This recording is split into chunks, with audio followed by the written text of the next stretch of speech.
ब्रेकनंतर आपलं स्वागत। कुख्यात गुंड गजानन मारणेनं नगरचे खासदार निलेश लंकेंचा सत्कार केल्यानं वाद निर्माण झालाय। निलेश लंकेंनी गजा मारणेला ओळखत नसल्याचा पवित्रा घेतलाय, तर रोहित पवार यांनी लंकेंच्या या चुकीबाबत जाहीर माफी मागितली।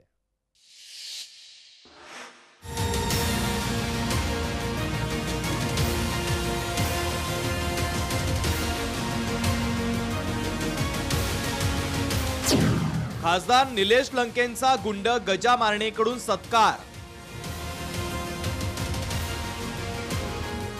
निलेश लंकेंचे सत्काराप्रकरणी कानावर हात।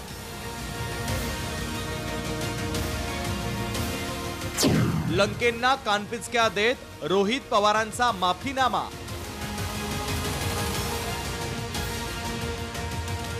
खासदार झाल्या झाल्या निलेश लंकेंना सामान्यांपेक्षा गुंडपुंड जवळचे वाटू लागले। निलेश लंकेंनी पुण्यामध्ये असताना कुख्यात गुंड गजा मारणेची भेट घेतली आहे। गजा मारणेनं निलेश लंकेंचा पुष्पगुच्छ, शाल, श्रीफळ देऊन सत्कार देखील केला। नगर दक्षिण मधून निवडून आलेले निलेश लंके लोकनेते असल्याचं चित्र निर्माण झालं होतं, पण निलेश लंकेंनाही गुंडपुंड जवळचे वाटू लागले। आता माध्यमांमध्ये गजा मारणेकडून सत्काराची चर्चा झाल्यावर आता निलेश लंके यांनी गजा मारणेला ओळखत नसल्याचं सांगितलंय। एवढंच नव्हे तर तो सत्कार म्हणजे अपघात होता असा दावा देखील नवनिर्वाचित खासदार निलेश लंकेंनी केला। मला काही नियोजित दौरा होता का नाही म्हणलं, नियोजित माझी एक सांत्वनपर भेट होती, त्यामुळे मी नियोजित दौऱ्याला झालतो। त्यांनी मला थोडी कल्पना दिली। कल्पना दिल्यानंतर मला त्या संबंधित व्यक्तीची पार्श्वभूमी माहीत झाली। तसा पाहिलं तर हा एक ॲक्सिडेंट झालेला आहे।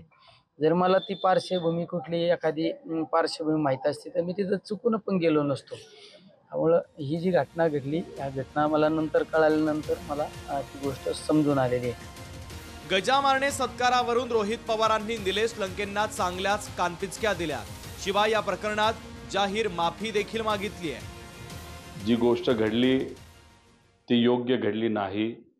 निलेश भाऊंनी सुद्धा या बाबतीत माफी मागितलेली आहे। त्यांना माहीत नव्हतं, त्यामुळे कार्यकर्त्यांना विनंती आहे की कुठल्याही नेत्याला कोणाच्याही घरी जात असताना थोडासा विचार करावा, का त्यांना लोक फॉलो करत असतात, वेगळा संदेश जाईल।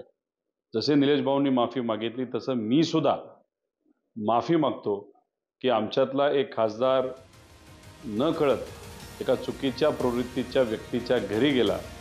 निलेश लंकेंच्या या सत्कारावरून काँग्रेसच्या नेत्यांचीही मोठी अडचण झाली आहे।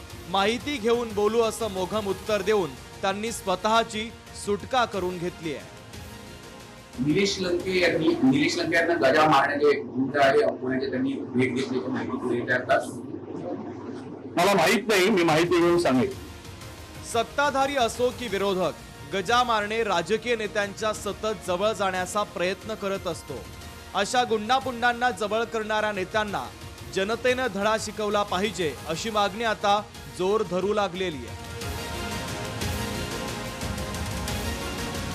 ब्युरो रिपोर्ट, लोकशाही मराठी, पुणे।